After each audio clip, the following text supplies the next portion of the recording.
नमस्कार, मैं doctor Amit Sharma Shweta dental clinic से। दोस्तों, आज हम आए हैं आपके सामने कुछ केस डिस्कस करेंगे और ये देखेंगे कि ये जो कोविड सेकेंड फेज़ है जो बहुत डेंजरस होता है, जो लमसम में 5वें दिन के बाद यानी छठे दिन से स्टार्ट हो जाता है, जिसको हम कोविड का सेकेंड फेज़ बोलते हैं। तो क्या वो गलतियाँ हो रही हैं, किस किस से कौन कौन गलती कर रहा है, कि एक केस को डिस्कस करेंगे और ये आपको बताने की कोशिश करें कि हमसे कहाँ गलती हो रही है जो लोग सेकेंड फेज़ में चले जा रहे हैं। तो हम इसी के हिसाब से उसको वहाँ कैसे रोकेंगे, और अगर हम सेकेंड फेज़ में इंटर कर गए हैं तो क्या ट्रीटमेंट हम लेंगे, मैं विद द ड्रग आपको मेंशन करूँगा। तो दोस्तों आइए चलिए डिस्कस करते हैं। पहला केस था, किसी पेशेंट को फीवर होता है, उसको सिम्टम आते हैं, खांसी जुकाम होता है, गला खराब होता है, डायरिया होता है, फीवर आता है, जो भी होता है, वो अपना किसी फिजिशियन के पास जाता है लोकल और उनसे कंसल्ट करता है। फिजिशियन ने एक अटैम्प्ट में देखा कि उसको कोई खास सिम्टम नहीं लगा, तो उन्होंने उसको नॉर्मल इन्फेक्शन मान के ट्रीट करना शुरू कर दिया। उनको कुछ एंटीबायोटिक लिख दी और भेज दी।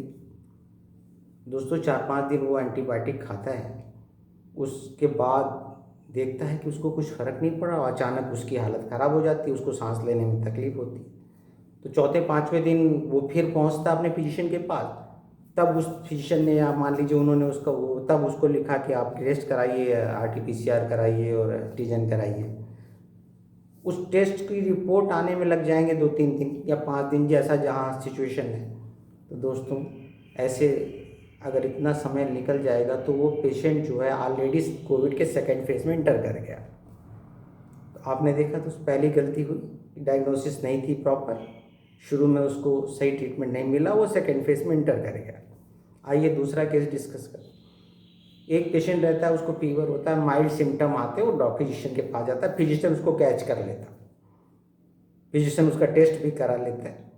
और इस बीच जब तक टेस्ट आए 3-4 दिन 5 दिन जैसा लगता है, उसने उसको प्रॉपर दवाइयाँ जो शेड्यूल प्रोटोकॉल में कोविड की उसको दे दी।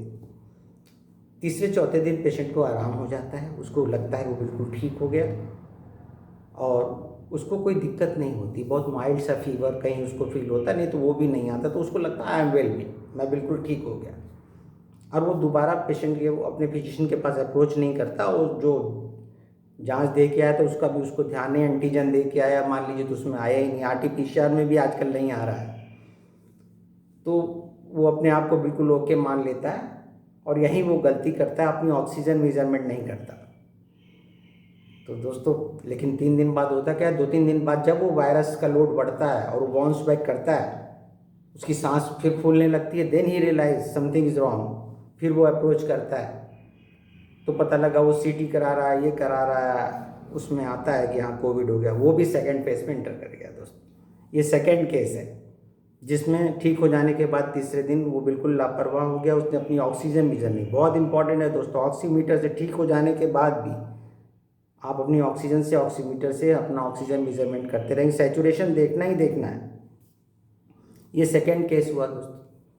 अब आइए तीसरा, जैसे हमारे यहाँ इंटीरियर में हम लोग प्रैक्टिस करते हैं, जलवा पित्त नगर में पेशेंट आते हैं, उनसे कहो कि भाई तुमको फीवर है, तुम अपनी जांच करा लो। कहा डॉक्टर साहब कौन करो ना, अरे हमका जुकाम बुखार बहुत पहले से रहता है, हर सीजन में होता है, हमका कहाँ करो ना पकड़िस, का करिस करो ना, हमारा कुछ नहीं, हमको इलाज करो ना। ये this is the third type of patient, ये सुपर स्प्रेडर है, इसको पता ही नहीं है, इसको कोई फ़र्क नहीं पड़ता है, जुकाम है, खांसी बुखार है, कोई इंटरेस्ट नहीं है इसको, ये ऐसे ही चलता रहता है। और चलते चलते चलते जब ये 5-6 दिन बीत जाते हैं, या तो ये अपने इम्यून सिस्टम से ठीक हो जाता है, या वो वायरस लोड जब बाउंस बैक करता है तो अचानक उसकी सांस फूल जाती है। तो ये भी सेकेंड फेज में इंटर कर गया। तो देखो मैंने आपको 3 केस डिस्कस किए, तीनों में कैसे कैसे कहीं लापरवाही से, कहीं अपनी गलती से, कहीं गैर जिम्मेदाराना हरकत से वो पेशेंट सेकेंड स्टेज में प्रवेश कर गया। अब दोस्तों सेकेंड स्टेज में प्रवेश कर गया तो अब हमारा ट्रीटमेंट प्रोटोकॉल क्या होता है, हम यहाँ पहले फेज़ 1 का प्रोटोकॉल सबको मालूम है, azithromycin, paracetamol 600-650 mg, zinc, vitamin, calcium, वो सारी चीज़ें आपको मालूम है, आप उसको डिस्कस करते हैं। अब समय है क्योंकि डेथ बहुत ज़्यादा हो रही है, सेकेंड फेज में स्टार्ट हो गया, बेड नहीं मिल रहा है, जगह नहीं मिल रही है, फिजिशियन नहीं मिल पा रहा है, डॉक्टर नहीं मिल पा रहा है, कुछ ट्रीटमेंट नहीं हो पा रहा, अब क्या होगा। तो उसी सेकंड के प्रोटोकॉल के बारे में हम बात करें। तो दोस्तों मैं ये बताना चाहता हूँ, सेकंड प्रोटोकॉल में जैसे कई बार RT-PCR में भी नहीं आ रहा है, और CT, कई गरीब पेशेंट हैं जिनके पास इतना पैसा नहीं, आजकल CT का भी बहुत पैसा लग जा रहा है, तो वो बेचारे क्या करेंगे, कैसे पे। और CT बहुत डेंजरस है, तो हर आदमी को CT बता दे, CT इटसेल्फ में एक डेंजरस प्रोसेस, बहुत एक्सपोजर होता है। क्या कोई और तरीका है जिससे हम ये पहचान लें कि हमारे लंग्स में गड़बड़ी हुई है, हम सेकंड फेज में एंटर कर गए? तो उसके लिए एक छोटा सा तरीका मैं आपको बता दूं, आप ऑक्सीमीटर लगाएं, अपना सैचुरेशन चेक करें। मान लीजिए आपका सैचुरेशन जो है 95 आता है, या एक बार उम्मीद करें आपका सैचुरेशन जो है 95 है और आपने देखा 95। अब आप क्या करेंगे, थोड़ी देर 5-6 मिनट वॉक कीजिए कस कस के, और वॉक करने के बाद आइए बैठ जाइए फिर आराम से, और फिर उस ऑक्सीमीटर को फिर चेक करिए। अगर आपका सैचुरेशन दोस्तों बहुत ज़्यादा गिर जाता है, जैसे सपोज करिए पहले आपका 95 था, अब आपका 86 आ गया, ये अच्छा साइन नहीं है। हमारा जो भी सैचुरेशन उस समय रहता है जब हम नॉर्मल बैठे हों, मान लीजिए वो उससे अगर वॉक करने के बाद 5-6 मिनट हम वॉक करें और उसके बाद अगर उसको चेक करें और वो 5 से ज़्यादा गिर जाता है, 5-6 से ज़्यादा गिर जाए, जैसे 80 है तो आप पता 90 है तो पता लगा कि 82 आ गया, तो ये एक अलार्मिंग साइन है दोस्तों। ये शो करता है कि something is wrong inside your lungs, आपके लंग्स में कुछ गड़बड़ है, आपको इमीडिएटली इसको चेक कराना चाहिए और वो प्रोटोकॉल सेकेंड फेज की स्टार्ट करनी चाहिए। तो ये एक छोटा तरीका है कि अगर CT नहीं मिल पा रहा है, CT नहीं जा पा रहे हैं जो लोग, वो इस तरह से अपने लंग्स को चेक करते, ये एक साइन आपको दे देगा, हाँ समथिंग इज़ रॉन्ग, अगर सैचुरेशन बहुत डाउन जाता है। तो आइए दोस्तों, सेकेंड फेज में प्रोटोकॉल में जैसे मान लीजिए पेशेंट सेकेंड फेज में एंटर कर गया है, तो अब क्या करें दोस्तों। सबसे पहली ड्रग हमने पहले डिस्कस की थी, इसको पहले भी आप फिर से, टैबलेट मेड्रॉल। मैं जितनी भी ड्रग बताऊंगा सबको मैं प्रेस्क्रिप्शन बॉक्स में लिख दूंगा, परेशान होने की ज़रूरत नहीं, उसको देख लीजिएगा, अपने फिजिशियन से बात कर लीजिएगा स्टार्ट करने से पहले। यही 99% प्रोटोकॉल चल रहा है, और मैं ये नहीं बताऊंगा ये खा लीजिए, मैं ड्रग के नाम सहित आपको बताऊंगा कैसे खानी है, वो आपको बताऊँगा। चलिए पहली ड्रग है मेड्रॉल, 2 mg, 8 mg या 10 mg according to severity. 8 mg and 16 mg आता है, तो अकॉर्डिंग टू सीवियरिटी, अगर सीवियरिटी ज़्यादा है तो हम 16 mg से स्टार्ट करेंगे घर में, और सीवियरिटी ज़्यादा नहीं है तो 8 mg से हम स्टार्ट करेंगे सुबह शाम। तो 8 mg मेड्रॉल सुबह शाम या 16 mg सुबह शाम, ये पहली ड्रग है दोस्तों। दूसरी ड्रग पे आ जाइए, हमें इन्फेक्शन हो गया, हम ऐसा मानते हैं सेकेंड फेज में वायरस इन्फेक्शन शुरू कर देता है लंग्स में, तो हम एंटीबायोटिक सेट्स करते हैं। उसमें टैबलेट ऑगमेंटिन आती है दोस्तों, टैबलेट ऑगमेंटिन 625 mg सुबह दोपहर शाम 3 बार खानी है दोस्तों।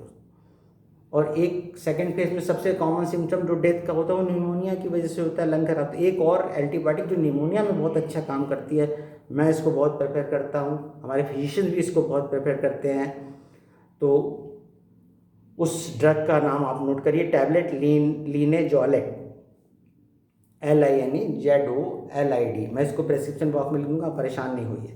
तो टैबलेट लिनेजोलिड एक एंटीबायोटिक दोस्तों, ये ऑगमेंटिन और लिनेजोलिड दोनों साथ चलेगी। लिनेजोलिड 600 mg सुबह शाम।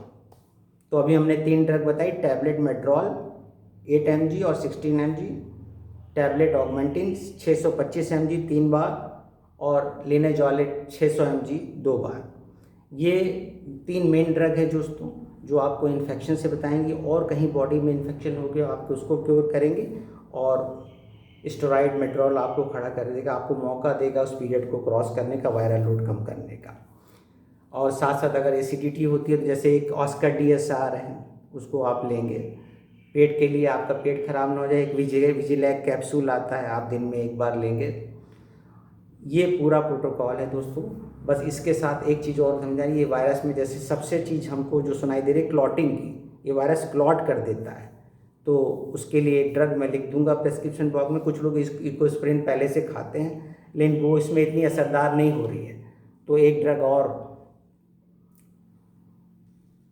रिवो रेक्साबैन करके आती है 10 mg, मैं उसको अभी प्रेस्क्रिप्शन बॉक्स में लिख दूंगा। आप उसको 10 mg, आप उसको 15 mg दोनों से आती है, अकॉर्डिंग टू आपके फिजिशियन जैसा डिसाइड करें। आप 10 mg भी खा सकते हैं, 15 mg भी खा सकते हैं, ब्लड क्लॉट नहीं होना चाहिए किसी भी हाल में, नहीं तो दूसरे कॉम्प्लिकेशन होते हैं। तो ये आप ज़रूर लेंगे। अपने ब्लड थिनर यूज़ करना ही करना है, जो भी ड्रग आपके फिजिशियन आपको देते हैं। ये पूरा सेकेंड फेज़ का प्रोटोकॉल है। तो दोस्तों इसको आप प्रॉपर तरीके से करें। जिनको कोई नहीं मिल पा रहा है बेड, ऑक्सीजन नहीं मिल पा रही है, भर्ती नहीं हो पा रहे हैं, फिजिशियन नहीं मिल पा रहा है, मैं ये पूरा प्रोटोकॉल सेकेंड फेज़ का बताया है। ये इससे 99% ठीक हो जाएंगे दोस्तों। कुछ पेशेंट यहाँ मान लीजिए वो इससे भी नहीं ठीक होते दोस्तों। तो वायरल, अब आपके फिजिशियन डिसाइड करेंगे क्या हमको कोई इसमें एंटीवायरल देनी, तो एक फेविफ्लू नाम से एक टैबलेट आती है, उसको आप सुबह शाम स्टार्ट करते हैं, इसके साथ ऐड करेंगे तो वो वायरस के लिए उसको ऐड किया जाएगा। टैबलेट फेविफ्लू वो मिल जा रही है। ये पूरा प्रोटोकॉल चलने लगा, मान लीजिए कुछ 99% लोग इससे ठीक हो जाएंगे। एक कोई बैड लक होगा, कुछ पेशेंट जैसे 2% 1% हम कहते हैं, इससे भी नहीं रिकवर हुआ, तो अब क्या करेगा वो? तो दोस्तों अगर इससे भी नहीं रिकवर होता है तो आपको एडमिशन लेना पड़ेगा और रेमडेसिविर इंजेक्शन वो फिर आपको हॉस्पिटल में डॉक्टर लगाएंगे, उस पर जाना पड़ेगा। सपोज़ करिए रेमडेसिविर भी काम नहीं कर रहा है दोस्तों, तो अब इसके आगे का प्रोटोकॉल क्या होगा? अगर रेमडेसिविर भी काम नहीं कर रहा तो फाइनल फिर आपको प्लाज्मा ट्रांसफ्यूज़न लेना पड़ेगा। तो ये पूरा प्रोटोकॉल है सेकेंड फेज़ का। कैसे आप इनिशियल ड्रग से अपने घर में ही ठीक हो सकते हैं, एडमिशन करके फिर आप रेमडेसिविर पे जा सकते हैं। वहाँ नहीं ठीक होगा तो डॉक्टर्स आपको प्लाज्मा ट्रांसफ्यूजन दे देंगे, वो आप ठीक हो जाएंगे। दूसरी बात दोस्तों, सबसे बड़ी चीज़ आती है ऑक्सीजन डेफिशिएंसी की। एक केस मैं आपको और बता देता हूँ जो अभी हमारे यहाँ हुआ। कैसे हम अपनी विल पावर से, अपनी समझ से, बिना घबराए हुए इस पे कैसे जीत हासिल करते। 2 पेशेंट भर्ती थे यहीं के हॉस्पिटल में, वहाँ चले गए कॉलेज।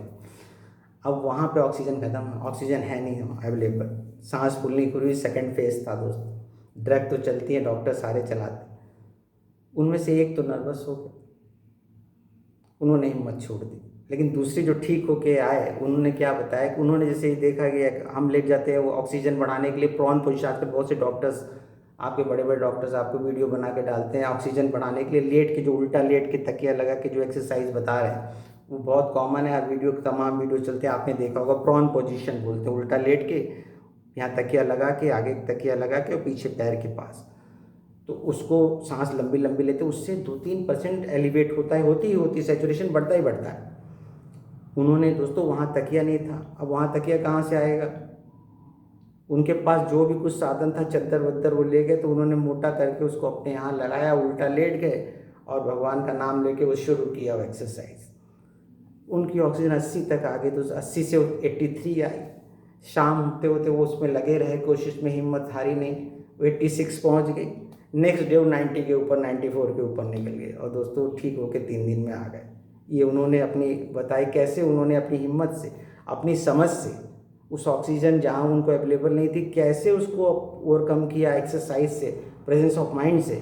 तो मैं यही कहना चाहता हूँ कि हम आप लोग बिल्कुल हिम्मत मत हारिए, इसमें ऐसा कुछ भी नहीं है कि ये ठीक नहीं हो सके। ये जो शेड्यूल मैंने बताया यही सेकेंड फेज़ का प्रोटोकॉल है और 99% आप इससे ठीक हो जाएंगे।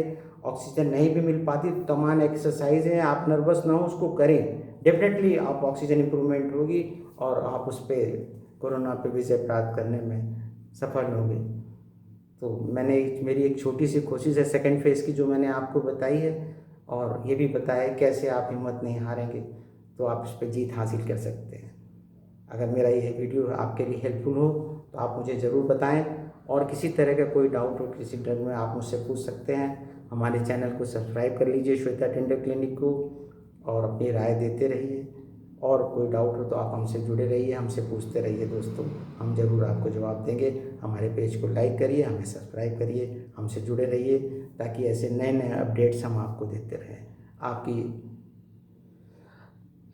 सक्सेस के लिए, आपकी इस पर विजय प्राप्त करने के लिए हम आपको बहुत बहुत शुभकामनाएं देते हैं, और आपको ये विश्वास रखते हैं, प्रभु से प्रार्थना करते हैं कि वो आपको हिम्मत दे कि आप इस महामारी के ऊपर विजय प्राप्त कर सकें। बिना नर्वस हुए हिम्मत मत हारिए दोस्तों, जीतेंगे, हम जीतेंगे, कोरोना हारेगा। Wish you all the best, have a good luck. नमस्कार।